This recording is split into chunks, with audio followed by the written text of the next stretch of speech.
More than 63 years have passed since the crew of PT-73 first reported for duty on American television, and the people behind those uniforms lived out stories that no viewer could have written in advance.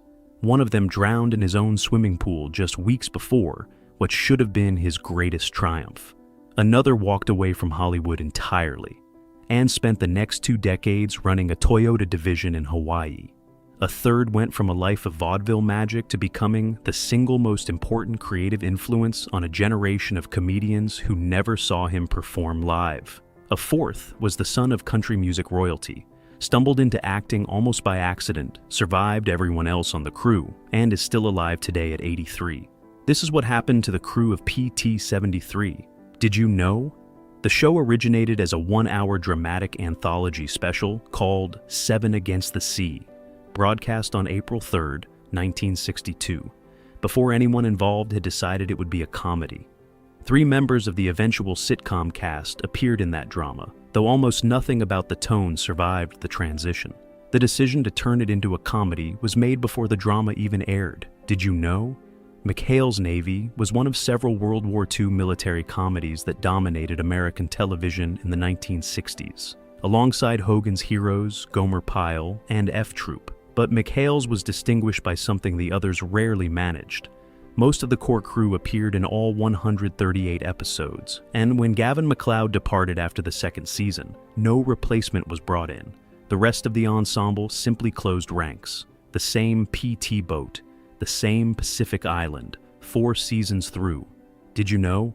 The show's signature running gag, Fuji being ordered to head for the hills whenever Captain Binghamton arrived unannounced, was never formally scripted.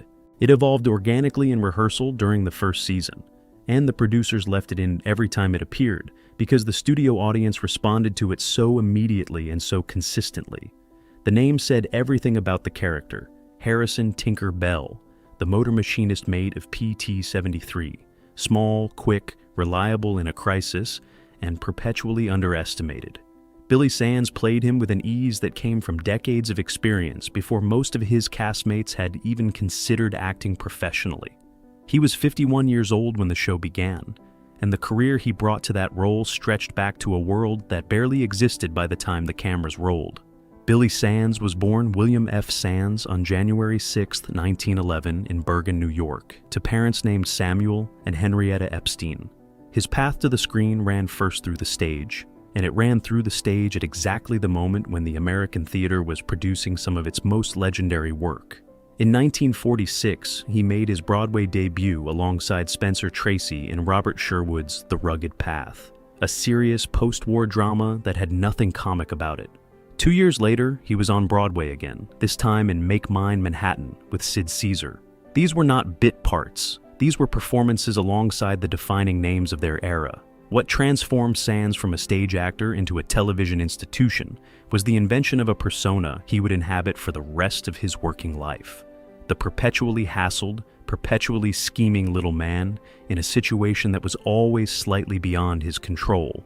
He found this persona on The Phil Silvers Show, the great military comedy that predated McHale's Navy, and in many ways invented it, where he played Private Dino Paparelli across 138 episodes from 1955 to 1959. Then the Navy called, and he played another 138 episodes alongside McHale's crew. The numbers are not a coincidence. He was present for every single episode of both series. That kind of consistency, the reliable, unshowy professionalism that shows up on the same set, week after week, and makes it look effortless, is something that gets taken for granted until it is gone. After McHale's Navy ended, Sands continued working wherever the work was. Guest appearances on All in the Family, Here's Lucy, Happy Days, The Odd Couple, and Webster. He appeared in the opening scenes of Rocky in 1976 as a fight announcer. A small role, easily missed, but one that placed him in the most celebrated American film of that year. He carried that same unassuming professionalism into every set he walked onto, right to the end. On August 27, 1984, Billy Sands died of lung cancer at UCLA Medical Center in Los Angeles. He was 73. He was buried at Hillside Memorial Park Cemetery in Culver City, California. The man who had made audiences laugh for nearly 40 years across two of American television's most beloved military comedies left quietly, as he had always worked, without making a spectacle of it. If you watch McHale's Navy, you remember George Christopher, the blonde, boyish, quietly resourceful quartermaster of PT-73 who could produce almost anything from almost nowhere when the crew needed it. Gary Vinson played him with a relaxed, sun-bleached California confidence that made it impossible to imagine the character existing without him. He was 25 years old when he joined the cast, and the ease he projected on screen bore no trace of the pressures that were quietly accumulating beneath it. Gary Vinson was born Robert Gary Vinson on October 22, 1936, in El Segundo, California. He attended El Segundo High School and El Camino Junior College, and began acting in 1957 with guest roles on the programs that dominated the airwaves of the late 1950s. Gunsmoke, Maverick, Wagon Train, Laramie, 77 Sunset Strip, Hawaiian Eye. These were shows that launched careers, or swallowed them whole, and Vinson moved through them steadily, accumulating credits without yet finding the role that would define him. In 1962, he was cast as Quartermaster George Christie Christopher on McHale's Navy, a role he not only played across all 138 episodes, but contributed to as a writer, penning at least one episode of the series himself. After the show ended in 1966, Vinson found his way to another series, CBS's Pistols and Petticoats, and continued accumulating guest credits on the programs of the following decade. But the television landscape of the 1970s was shifting in ways that left less room for the kind of amiable, boyish character actor he had built his career being, and the roles grew fewer and further between. The 1980s brought more difficulty. Legal troubles developed, the future contracted. On October 15, 1984, Gary Vinson died in Redondo Beach, California, of a self-inflicted gunshot wound. He was 47 years old, a week shy of his 48th birthday. He had been facing serious legal problems at the time of his death. No funeral announcement appeared in the trade papers. He left behind a career that had, at its peak, placed him in the center of one of the most popular comedies on American television, and a life that ended before anyone who had watched him on screen could have imagined it. His character's nickname was Carpy. McHale's crew also called him Little Lead Bottom, a title that neatly summarized his position, the eager, perpetually flustered, completely ineffectual aide to Captain Binghamton, a man who followed orders with enthusiasm and executed them with consistent incompetence. Bob Hastings played Lieutenant Elroy Carpenter with a cringing, well-meaning earnestness that made the character somehow sympathetic even at his most obsequious. He was 37 years old when McHale's Navy began, and behind him lay a career that had started before television itself existed. Robert Francis Hastings was born on April 18, 1925, in Brooklyn, New York. His father was a salesman. His brother Don would later become one of the defining faces of daytime drama. Bob started earlier and differently. At the age of 11, he was already working on radio dramas, performing on programs like Doug Gray's Singing Gang and Coast to Coast on a Bus. Part of the extraordinary generation of child performers who learned their craft not in front of cameras but in front of microphones, reading scripts in studios where the acoustics were everything. By 1949, he was appearing on Captain Video and his Video Rangers, one of the first science fiction programs ever produced for the small screen, working in an industry so new that no one yet knew what it was going to become. The Phil Silvers Show gave him his first taste of the military comedy world he would inhabit for years. Then came McHale's Navy and 4 seasons of Carpenter's devoted, hapless loyalty to Captain Binghamton. After the show ended, Hastings moved fluidly through the landscape of American television, turning up on All in the Family as Tommy Kelsey, the bar owner who becomes Archie Bunker's unlikely landlord, appearing on General Hospital as Captain Ramsey, guesting on The Dukes of Hazzard, Major Dad, Murder, She Wrote, and The Rockford Files. He also found an unexpected second career in animation. For the DC animated universe, he became the definitive voice of Commissioner James Gordon in Batman the Animated Series and its successor programs, a performance so precisely right that an entire generation of fans grew up hearing his voice and never knew his name. Bob Hastings died on June 30th, 2014, in Burbank, California, of cancer. He was 89 years old. He was survived by his wife Joan, to whom he had been married since 1948, 66 years, and their 4 children. He was buried at Forest Lawn Memorial Park in the Hollywood Hills. The boy who had started on radio at age 11 had never stopped working. Lester Gruber was the schemer of PT-73, the torpedo man with a con man's instincts and a magician's confidence, always 3 steps into a plan that would inevitably go sideways. The character was written for Carl Ballantine, and it fit him perfectly, because Carl Ballantine had spent the previous 20 years making a living out of things going sideways, with enormous self-assured style. He was 45 years old when McHale's Navy began, and behind him lay a career that stretched from the last days of vaudeville to the peak of American television. He was born Meyer Kessler on September 27, 1917, on the south side of Chicago. His father was not in show business. His barber was, or at least he knew some tricks. At age 9, Meyer Kessler watched his barber perform a card trick and decided on the spot that he would become a magician. By 13, he was performing to earn money for his family. At some point in his adolescence, the exact moment isn't recorded, a trick went wrong in front of an audience. Instead of stopping, he kept going, adding jokes, covering the failure with wisecracking commentary that was funnier than the trick would have been. The audience went wild. A club owner told him to keep it up.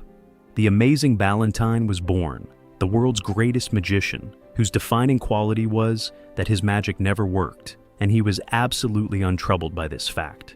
The act was a stroke of comic genius. The confidence man, who can't quite pull off the confidence game, the performer who continues through every disaster with unshakable self-belief.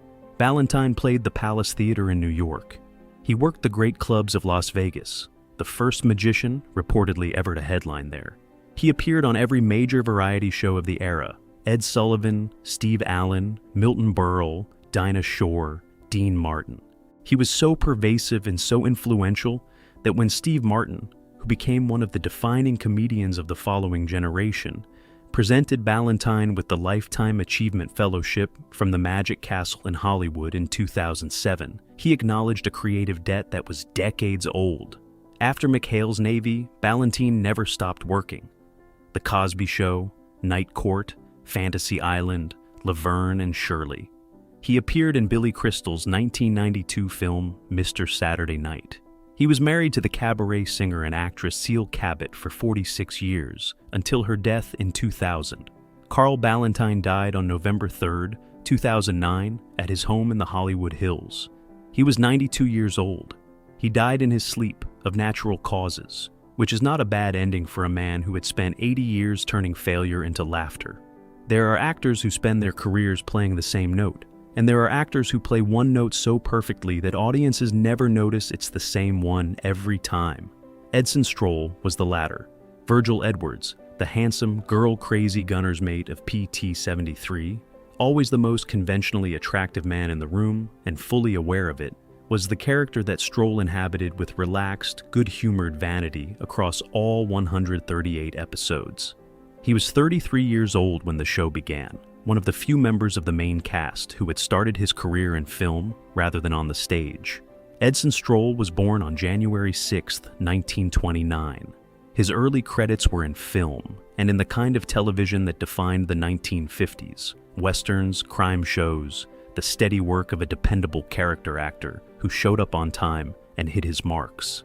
McHale's Navy gave him his longest run and his most recognizable role. He was present for the full 4 seasons, the full 138 episodes, one of a core group of cast members who remained constant from the first episode to the last.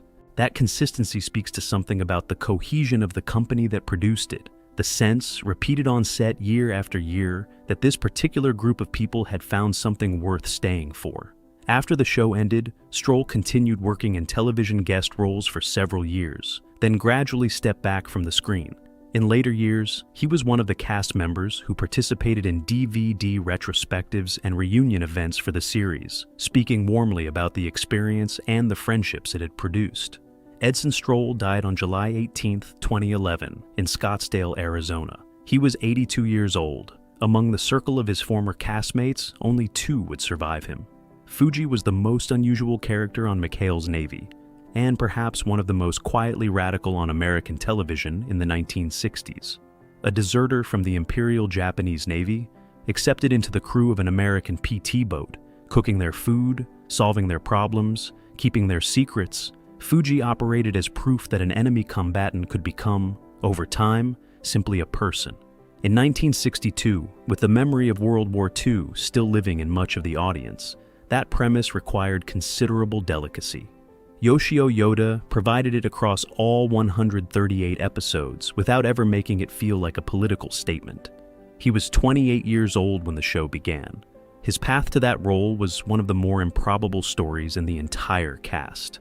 Yoshio James Yoda was born on March 31, 1934, in Tokyo, Japan, the only son of a manufacturing family. His childhood was defined by the war that the show would later dramatize for comedy.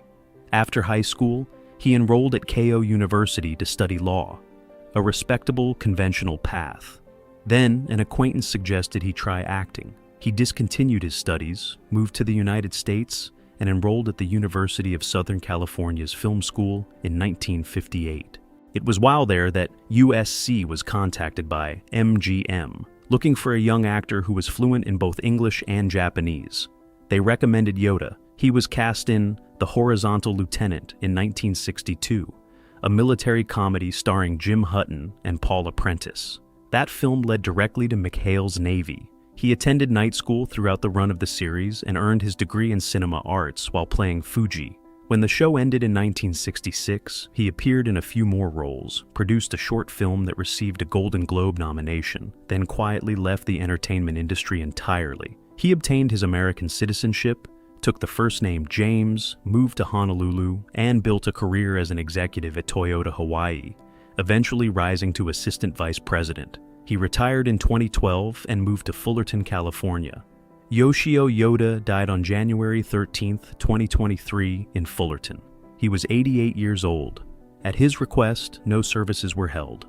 The man who had spent 4 years as the lovable prisoner of war on one of America's favorite comedies left as quietly as he had lived for the 50 years since the camera stopped rolling. Only one member of the crew would outlive him.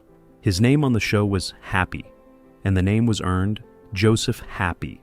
Haynes was the cheerful, unflappable seaman who found the silver lining in every disaster the crew of PT-73 manufactured.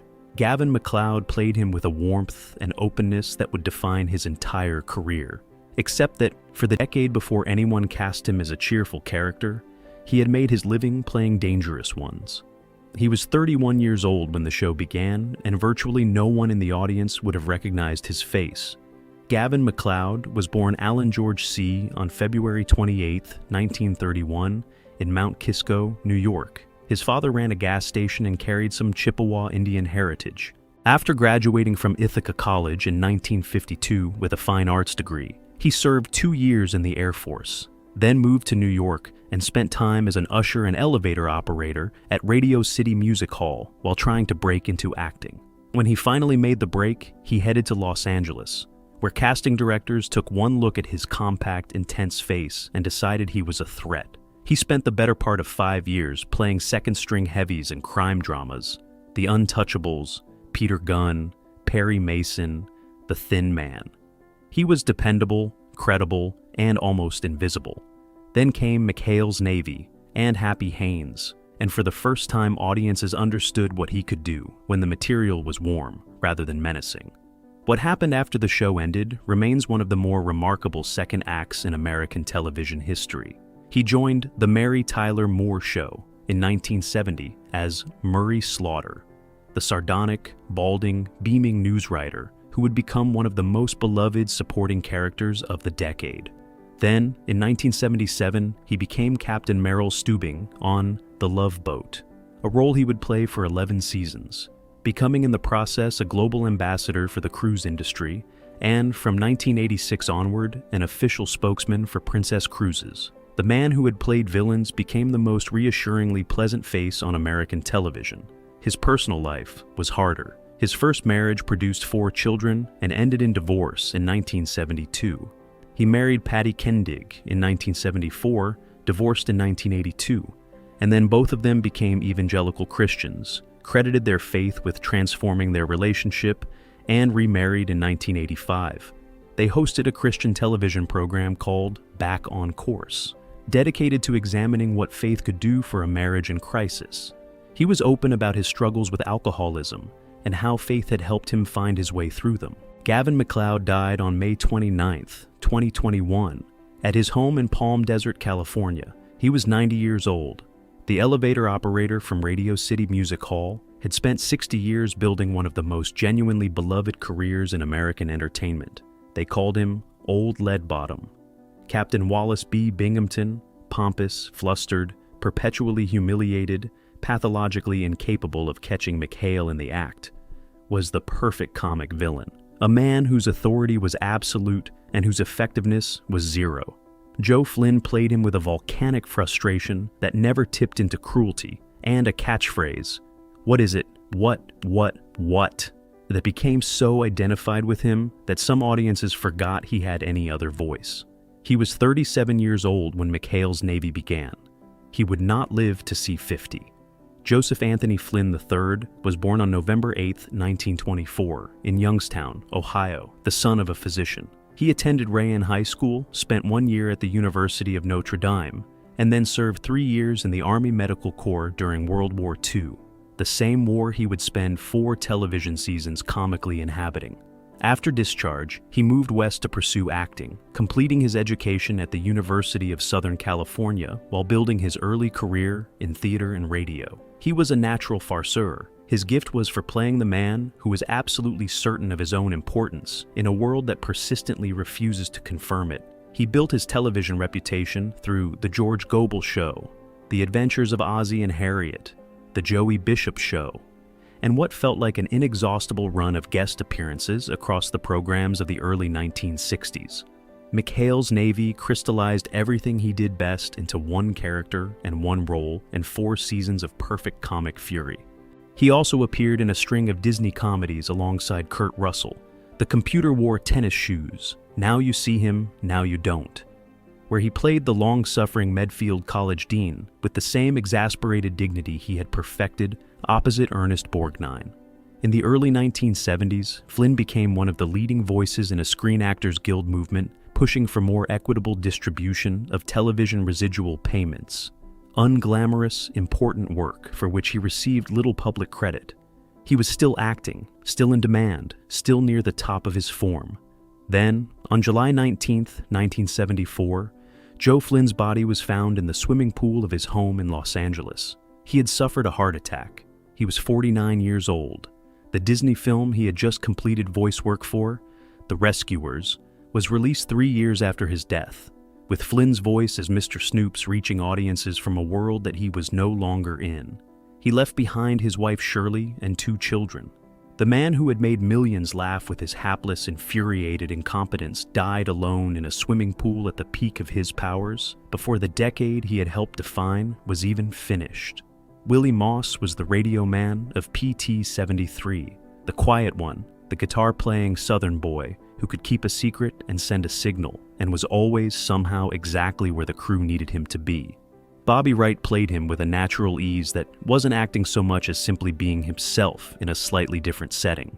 He was 20 years old when the show began, the youngest member of the main cast, and he came to the role from a direction that nobody else on the set had come from. John Robert Bobby Wright was born on March 30, 1942, in Charleston, West Virginia. His parents were Johnny Wright and Kitty Wells, names that, in the world of country music, carry the weight that Olivier and Lee carry in the world of British theater. Kitty Wells was the first female country star to achieve consistent national commercial success, the woman who broke open a genre that had been overwhelmingly male, and Bobby grew up watching her work. The family spent years in Louisiana, where his parents performed regularly on the Louisiana Hayride. At age 8, Bobby was already appearing on the program alongside them. By 11, he was recording. He was an able guitarist and vocalist who had been in show business in one capacity or another for most of his life, and who had, by his own admission, almost no interest in it. What interested him was acting. When he heard that a television director named Peter Tewksbury was looking for a young Southern boy who could play the guitar, he made the trip to Hollywood, specifically to audition. He didn't get the part, but his screen test was seen by the producer of McHale's Navy, and suddenly he had a job he hadn't auditioned for. A job that would run for 138 episodes across 4 seasons. While still in production, he quietly began to reconsider music. He contributed to one of his mother's albums in 1965. When McHale's Navy ended and the Hollywood that had cast him didn't offer him anything better, he returned to Nashville and built a second career as a recording artist. 21 charted singles between 1967 and 1979, including a top 10 hit with Here I Go Again in 1971. He toured with his parents, played the Grand Ole Opry, and became in time an important part of the family's performing legacy that his mother had built and that his father had helped her sustain. In 2026, Bobby Wright is 84 years old. He is the last surviving member of the main cast of McHale's Navy. The youngest member of the crew outlived them all. He was the klutz, the bumbler, the man so thoroughly unsuited to military life that his mere presence on any operation practically guaranteed its failure. And yet, impossibly, his good intentions were so transparent and his incompetence so absolute that you couldn't help rooting for him anyway. Tim Conway played Ensign Charles Parker with a physical genius, a body that seemed to exist slightly outside of gravity's normal jurisdiction that was immediately recognizable as something extraordinary. He was 28 years old when McHale's Navy began. No one in the cast would go further. Thomas Daniel Conway was born on December 15, 1933, in Willoughby, Ohio. His parents called him Toma, a Romanian version of Thomas that appeared on his birth certificate and that he would spend the rest of his life quietly correcting. He grew up in nearby Chagrin Falls, attended Bowling Green State University where he majored in speech and radio, and served 2 years in the Army after graduation. His entry into show business came through the back door, writing and performing comedy skits between morning movies on CBS, in the margins of broadcast television before anyone had fully decided what it was for. Rose Marie, the actress and comedian, noticed him on the Steve Allen Plymouth Show and recognized immediately what she was seeing. McHale's Navy made him a star, but The Carol Burnett Show elevated him to legend. He joined the ensemble in 1967 and became a series regular in 1975, and what followed was perhaps the most consistently brilliant sustained comedy performance in the history of American television. His recurring characters, the fumbling, imperceptible Mr. Tudball, the ancient, impossibly slow old man, were creations of such precision and internal logic that they transcended sketch comedy and became something closer to pure comic art. His ability to make Harvey Korman break character on live television, visibly unable to suppress his laughter in front of a studio audience, became an institution of its own, a television event that people scheduled their evenings around.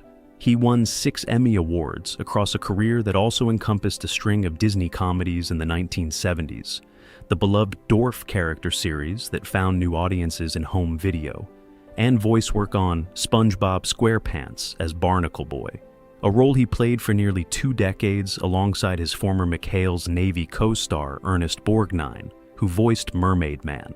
He was married twice, first to Mary Ann Dalton from 1961 to 1978, with whom he had 6 children, then to Charlene Fusco from 1984 until his death. He was, by virtually all accounts, as genuinely funny in private as he was on screen, which is rarer than it should be. In 2018, Tim Conway was diagnosed with dementia caused by normal pressure hydrocephalus and underwent brain surgery. He largely retired from public life. On May 14, 2019, he died in Los Angeles. He was 85 years old, 6 Emmy Awards, a Hollywood Walk of Fame star, a place in the Television Hall of Fame, and a laugh that could, when it landed properly, stop an entire audience cold and hold it there, helplessly convulsing for as long as he wanted. And finally, him. The man who gave the show its name and its soul. Lieutenant Commander Quentin McHale, part pirate, part father, part genius who happened to run one of the best PT boat crews in the Pacific, was the role that Ernest Borgnine chose at the peak of his film career, when he could have gone anywhere. He chose television, chose a comedy, chose a character who wore authority lightly and loyalty deeply, and never once seemed to regret it. He was 45 years old when the show began. Behind him lay a journey that could fill 10 films. He was born Ernest Borgnine on January 24, 1917, in Hamden, Connecticut, the son of Italian immigrants. His mother from near Modena, his father from near Alessandria. The family moved for a time to northern Italy when he was small, then returned to Connecticut, and the name shifted. Borgnine became Borgnine. He graduated from high school in 1935 and enlisted in the United States Navy, not for adventure, not for career, but simply because it was the Depression and the Navy paid. He served for 10 years, reaching the rank of gunner's mate first class, and was honorably discharged in 1945. The war had given him discipline. The GI Bill gave him everything else. He discovered acting in his late 20s, almost by accident, after a family's suggestion that he was good at making people laugh.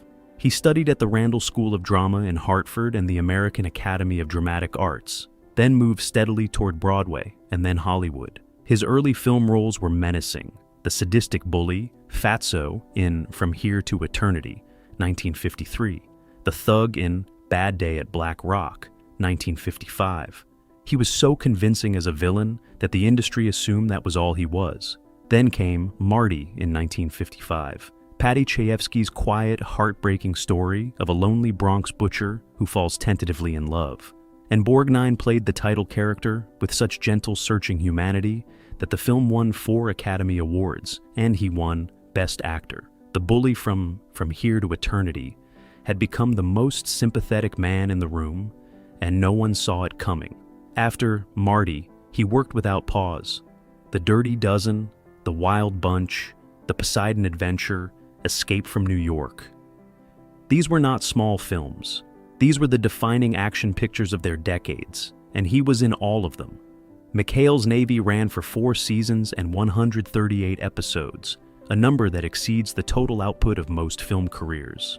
He also co-starred in Airwolf from 1984 to 1986 and received an Emmy nomination at the age of 92 for his work on the final season of ER in 2009. From 1999 until his death, he was the voice of Mermaid Man on SpongeBob SquarePants. Beloved by a generation of children who had no idea he had once played the most terrifying bully in American cinema. He was married 5 times.